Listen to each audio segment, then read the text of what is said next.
National Weather Service in Milwaukee Sullivan has issued a severe thunderstorm warning for northeastern Lafayette County in south-central Wisconsin, northern Greene County in south-central Wisconsin, southeastern Iowa County in south-central Wisconsin, southwestern Dane County in south-central Wisconsin, until 11 p.m.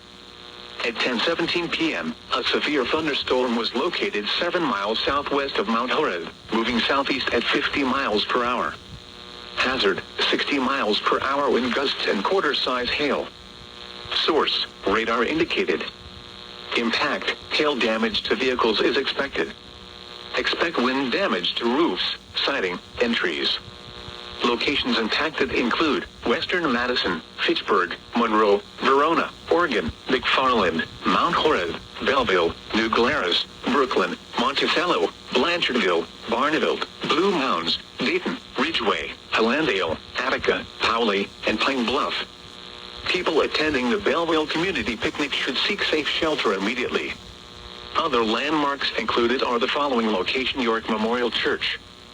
For your protection, move to an interior room on the lowest floor of a building.